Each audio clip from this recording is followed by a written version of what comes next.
Hello students, today will start chapter number 1 two big states.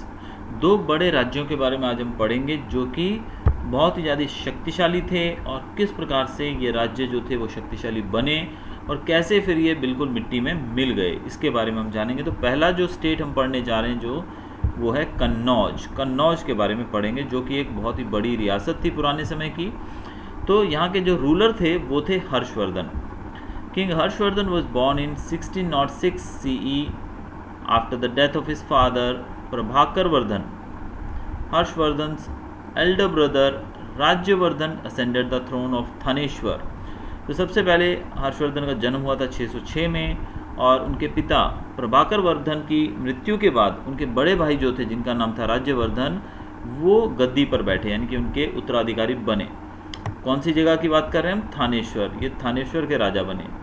However, Rajyavardhan was killed by the king of God Shashank. लेकिन जो राज्यवर्धन थे उनको God राजा शशांक जो थे, जिनका नाम था शशांक और वो गॉड डायनेस्टी के राजा थे, उन्होंने उसको मार दिया, राज्यवर्धन को मार दिया। Their sister Rajshree was imprisoned by the king of Malwa Devagupta. और इनकी जो बहन थी जिसका नाम था राज्यश्री, उसको मालवा के राजा ने जिनका नाम था देवगुप्त, उन्होंने बंदी बना लिया यानी कि जेल में कैद करके रखा हुआ था। Under these circumstances as advised by the leaders of the kingdom, Harshavardhan shoulder the responsibility of Thaneshwar. तो उस समय हर्षवर्धन जो थे उन्होंने सारी जिम्मेदारी उठाई, जिसको हम आज थानेश्वर के नाम से जानते हैं। वो उस समय का पंजाब और हरियाणा था, यानी कि पंजाब, आज जो पंजाब और हरियाणा है, पुराने समय में उसको थानेश्वर के नाम से जाना जाता था। ये आपको बिल्कुल याद रखना है कि थानेश्वर किसको कहा जाता था। Immediately after ascending the throne, he decided to free his imprisoned sister. जैसे ही हर्षवर्धन गद्दी पे बैठे यानी कि वो राजा बने, उन्होंने सबसे पहले अपनी बहन राजश्री को छुड़ाने के लिए प्रयास किया, यानी कि राजश्री जो उनकी बहन थी उसको फ्री करवाया। Meanwhile, she had escaped from the clutches of Devgupta and ran away into the Vindhya forest. He went in search for his sister and with the help of people living in the forest and the Buddhist hermit Divakar Mitra, he stopped her from committing sati. तो ये जो इनकी sister थी राजश्री, वो देवगुप्त से चंगुल से छूटकर जंगल में भाग गई थी। विंध्याचल फॉरेस्ट जो है, विंध्या फॉरेस्ट, वहाँ वो जाकर छिप गई थी और वहाँ पर जो वो सती होना चाहती थी। सती आपको पता है, जो पुराने समय में जो पति की मृत्यु के बाद जब पति की लाश को जलाया जाता था, तो उसी के अंदर उसकी पत्नी को भी जिंदा जला दिया जाता था। इसी प्रथा को सती कहते थे। तो वहाँ जाकर विंध्य पर्वत के विंध्य फॉरेस्ट जो है, वहाँ पर इनकी जो बहन थी राजश्री, वो सती होना चाहती थी, लेकिन किंग हर्षवर्धन जो इसकी तलाश में गए अपनी बहन की, और जंगल में रहने वाले जो लोग थे, आदिवासी लोग, उनकी मदद से, और एक बुद्धिस्ट एक हर्मिट थे, हर्मिट मतलब सन्यासी थे, एक साधु थे जिनका नाम था दिवाकर मित्र, उनकी मदद से इन्होंने अपनी बहन को ढूंढ लिया और उसको सती होने से रोक लिया। Since Rajshri's kingdom Kannauj was without any king at that time. और उस समय राजश्री जो कि महारानी थी, रानी थी कहाँ की? कन्नौज की। कन्नौज जिसको हम आज उत्तर प्रदेश के नाम से जानते हैं, कि आज का जो उत्तर प्रदेश यूपी है, वो उस समय कन्नौज के नाम से जाना जाता था।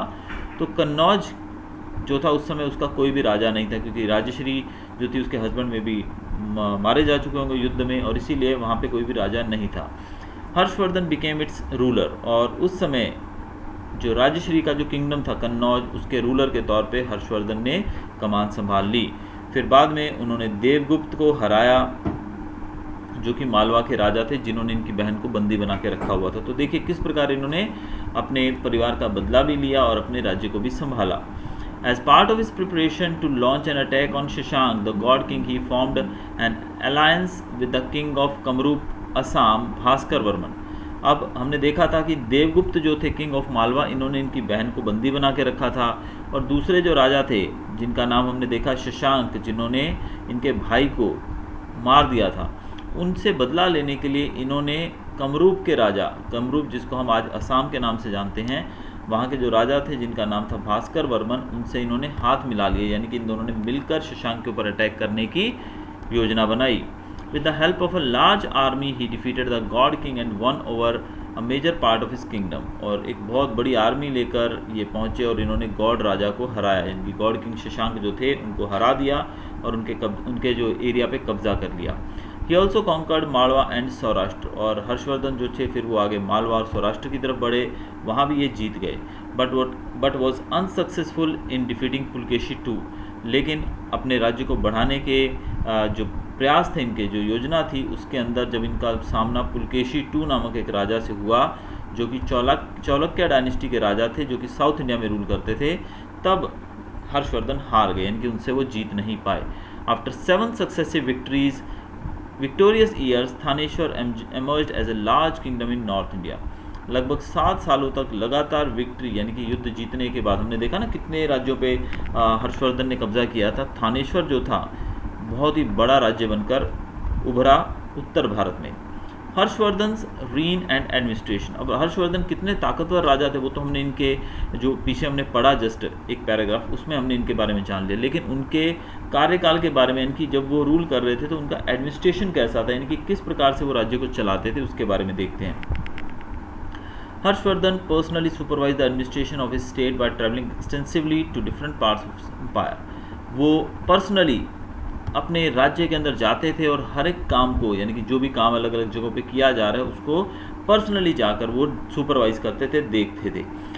ही divided is daily routine into 3 parts, उनका जो रोज दिनचर्या थी, रोज का जो रूटीन था उसको इन्होंने कितने पार्ट में बांटा हुआ था, 3 पार्ट में। बहुत इंपॉर्टेंट चीज़ है, इसको आपको क्वेश्चन भी है इससे रिलेटेड इस चैप्टर में, और ये आपको एग्जाम में भी पूछा जा सकता है।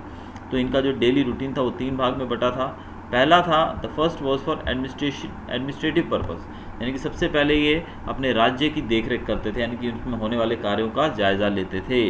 जब बाकी जो दूसरे 2 पार्ट थे वो पब्लिक वेलफेयर, यानी कि लोगों की भलाई के लिए, लोगों के लिए ये समर्पित करते थे, और रिलीजियस एक्टिविटीज़। और तीसरा जो पार्ट था वो धार्मिक कार्यों के लिए, यानी कि इनके जीवन का जो प्रतिदिन हर रोज़ ये 3 हिस्सों में, यानी कि हम जानते हैं 24 घंटे होते हैं एक दिन में, तो ये 8 घंटे समझो कि ये अपने राज्य की एडमिनिस्ट्रेशन की देखरेख करते थे, और 8 घंटे ये पब्लिक के वेलफेयर यानी कि सामाजिक भलाई, जो लोग हैं, पब्लिक है, जो राजा की प्रजा है, उसकी भलाई के लिए काम करते थे, और बचे 8 घंटे वो रिलीजियस एक्टिविटीज़ में गुजारते थे। यानी कि इनका जो दिन था वो सारा पूरे अच्छे तरीके से बीतता था, और बहुत अच्छे से इन्होंने इसको सेट कर रखा था।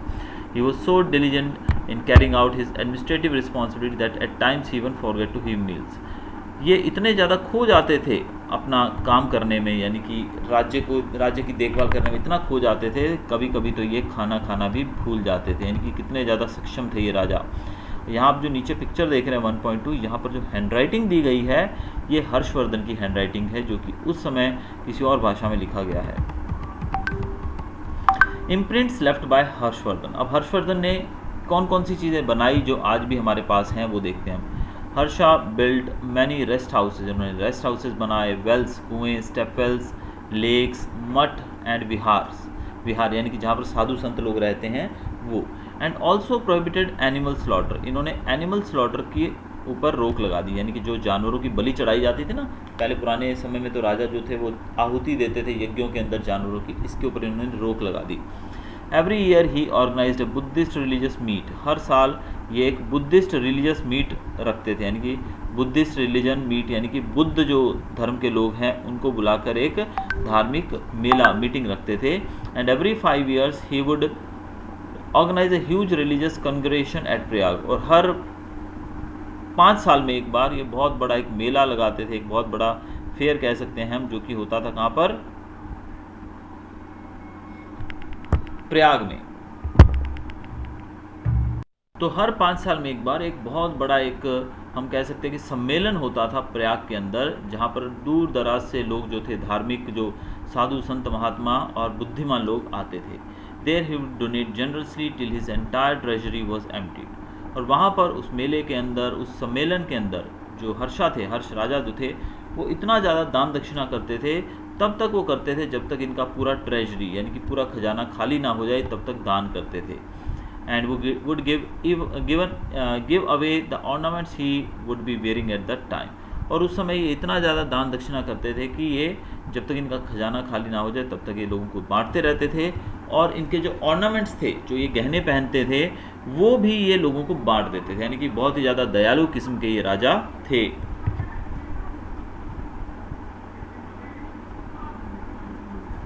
The great Sanskrit poet and writer बाण भट्ट एडोन्ड हिज कोर्ट। इनके कोर्ट के अंदर जो संस्कृत के एक बहुत ही बड़े विद्वान लेखक और कवि जो थे वो बसते थे, जिनका नाम था बाण भट्ट। हिज फेमस वर्क्स, तो बाण भट्ट जो थे बहुत ही प्रख्यात, बहुत ही प्रसिद्ध कवि और लेखक थे। इन्होंने हर्षा के जीवन के ऊपर एक किताब लिखी है जिसका नाम है हर्षचरित और कादम्बरी। ये दोनों किताबें लिखी हैं और ये दोनों ही बहुत ही फेमस किताबें हैं। We come to know about many important aspects of King Harshvardhana's reign from Harshcharita. King Harsha himself was a writer and wrote 3 plays, Nagananda, Ratnavali and Priyadarshika. तो हर्षा जो थे वो खुद भी एक लेखक थे। बाण भट्ट ने तो जो किताबें लिखी हैं उनके राज्य में वो तो लिखी हैं, लेकिन वो खुद भी एक बहुत अच्छे राइटर थे। उन्होंने 3 प्लेज लिखे हैं, 3 नाटक लिखे हैं जिनका नाम यहाँ दिया गया है नागनंदा, रत्नावली और प्रियदर्शिका, और ये तीनों ही बहुत ही फेमस नाटक हैं। आप यहाँ देख सकते हैं जो पिंक कलर से जो दिखाया गया है ये पूरा कन्नौज का इलाका है, यानी कि कन्नौज कितने एरिया पे इनका कब्जा था आप देख सकते हैं। जो पिंक किया गया है इस मैप के अंदर वो सारा एरिया जो था वो हर्षा के अंडर था। Next, emperor Harshavardhana's empire. Nalanda university के बारे में जानेंगे। King Harsha extended all possible assistance to Acharya Shilabhadra and made Nalanda into world famous university. तो नालंदा यूनिवर्सिटी जो थी उसको विश्व विख्यात, यानी कि नालंदा विश्वविद्यालय जो कि भारत में था, उसको इतना ज़्यादा सपोर्ट किया गया, यानी कि इनके जो आचार्य थे, जो गुरु थे, जिनको हम इनके राज्य के अंदर जो थे, जिनका नाम था आचार्य शीलभद्र, इनको इन्होंने बहुत ज़्यादा सपोर्ट किया, जो वो बोलते थे वो करते थे, और इसी कारण से नालंदा यूनिवर्सिटी जो है वो विश्व में, पूरी दुनिया में फेमस हुई। The university had access to the revenues of 100 villages given to them by king Harsh for its upkeep and maintenance. अब लगभग उस समय आपको पता है कि जो पैसा वगैरह होता था वो लगान से आता था, तो लगभग 100 गाँव से मिलने वाला जो लगान था, जो टैक्स मिलता था 100 गाँव से, हर्षवर्धन ने वो 100 गाँव का टैक्स जो था वो सीधा सीधा नालंदा यूनिवर्सिटी को डोनेट कर दिया कि इन 100 गाँव से आने वाला जो टैक्स है वो सीधा सीधा नालंदा यूनिवर्सिटी को दिया जाएगा और इसी पैसे से नालंदा यूनिवर्सिटी की देखरेख की जाएगी और मेंटेनेंस का काम किया जाएगा। रिनॉर्ड केमिस्ट आचार्य नागार्जुन। आचार्य नागार्जुन की बात करें तो who proved that iron, arsenic and mercury ash could be used as medicine also belong to Nalanda university. Acharya Nagarjuna जो थे वो भी इसी यूनिवर्सिटी से, यानी कि नालंदा यूनिवर्सिटी से बिलोंग करते थे। और आचार्य नागार्जुन थे कौन? वो व्यक्ति थे जिन्होंने प्रूव किया था कि आयरन, आर्सेनिक और मर्कुरी ऐश, इन तीनों को हम मेडिसिन के तौर पे यूज़ कर सकते हैं। ठीक है, ये 3 चीज़ें जो है इन तीनों का हम आज मेडिसिन के तौर पे यूज़ करते हैं। तो इसमें सबसे बड़ा हाथ जो है वो आचार्य नागार्जुन का है, जिन्होंने ये खोज की थी।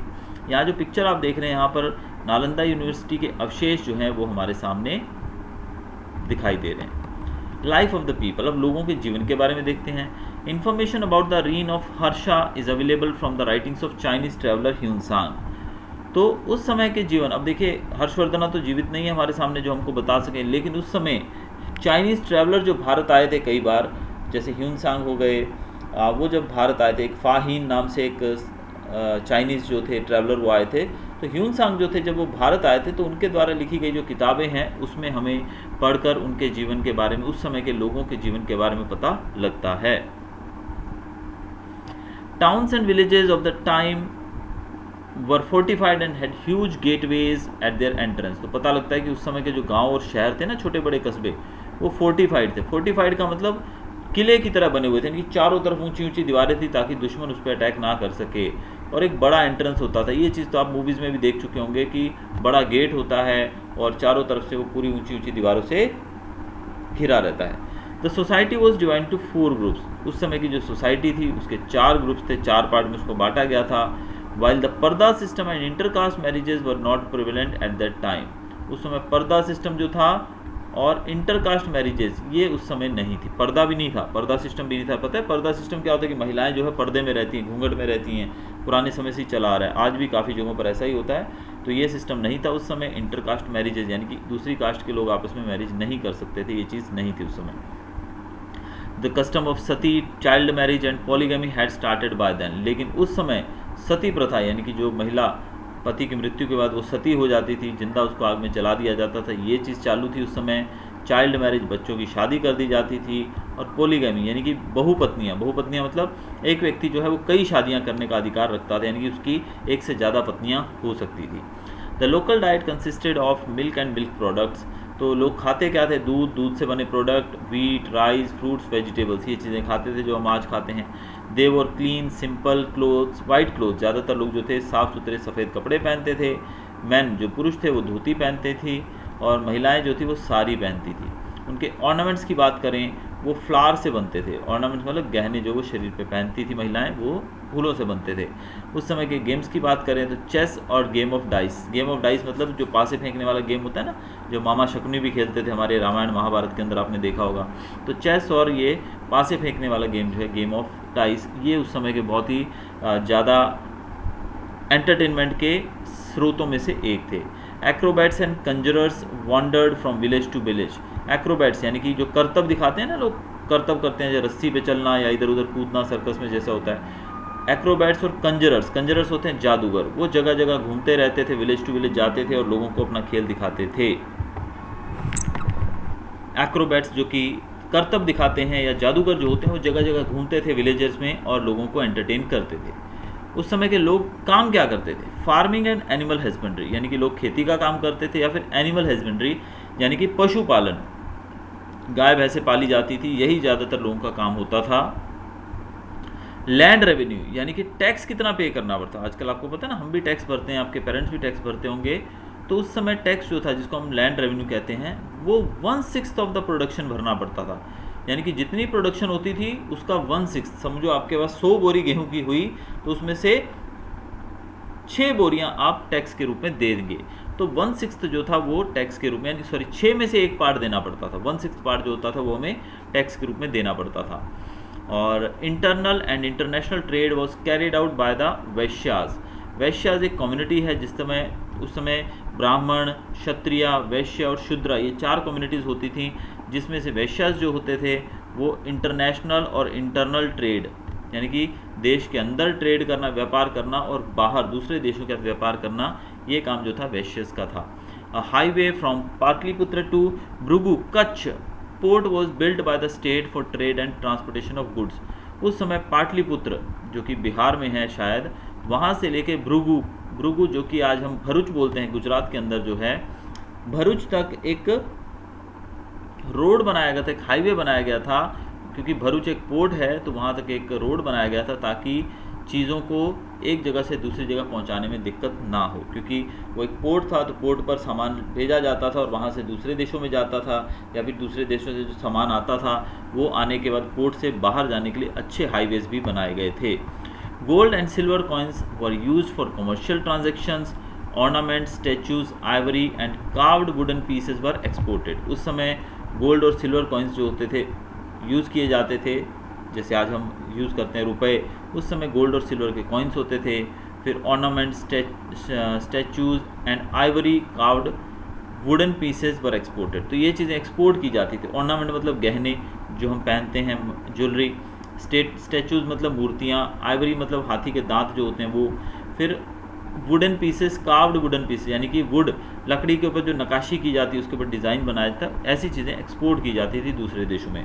The export of different materials from India increased her prosperity. Bharat से जब चीज़ें ज़्यादा बाहर जाने लगी, यानी कि विदेशों में बहुत डिमांड बढ़ गई भारत में बनी चीज़ों की, तो इससे भारत और ज़्यादा समृद्ध हो गया और ज़्यादा अमीर होता गया। During the reign of King Harsha, India had good business relations with Rome, which led to the inflow of gold in India. King Harsha के समय में भारत का जो रिलेशनशिप था, भारत का जो संबंध था, वो रोम, इटली के साथ बहुत अच्छा था।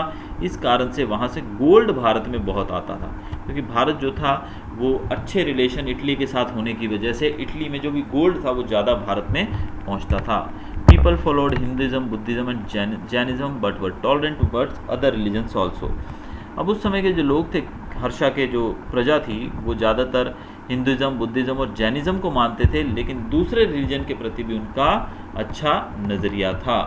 तो ये हमने देखा। यहाँ पिक्चर में आप देख सकते हैं ह्यूनसांग जो है, जो कि चाइनीज़ ट्रैवलर, उनकी फ़ोटो दी गई है। दूसरी तरफ आप देख सकते हैं route of Hiuen Tsang's tour to India. तो यहाँ पर रूट बताया गया कि वो कहाँ से भारत में होकर गुजरे। तो ये बहुत लंबा इनका एक जर्नी रहा है। ह्यूनसांग के बारे में हम आगे देखेंगे। Hyun-sang, the Chinese traveler, visited India during Harsha's reign and studied Buddhism at Nalanda University for 5 years. Hyun-sang जो थे वो चाइनीज़ ट्रैवलर थे और वो भारत में बुद्धिज़्म की पढ़ाई करने आए नालंदा में 5 साल तक। तो नालंदा में इन्होंने 5 साल तक पढ़ाई की है। Hyun-sang stayed in India for 15 years. देखिए आगे ये भी बताया गया कि 15 साल भारत में रहे और अलग अलग जगहों पे इन्होंने विजिट किया और रिलीजियस, पॉलिटिकल और सोशल कंडीशन को इन्होंने देखा। 645 CE he return to China, और 645 में ये वापस चाइना गए सेंट्रल एशिया होते हुए, और अपने साथ बहुत सारी बुक्स लेके गए थे, बहुत सारे रेलिक्स और स्टैचूज यानी कि मूर्तियाँ और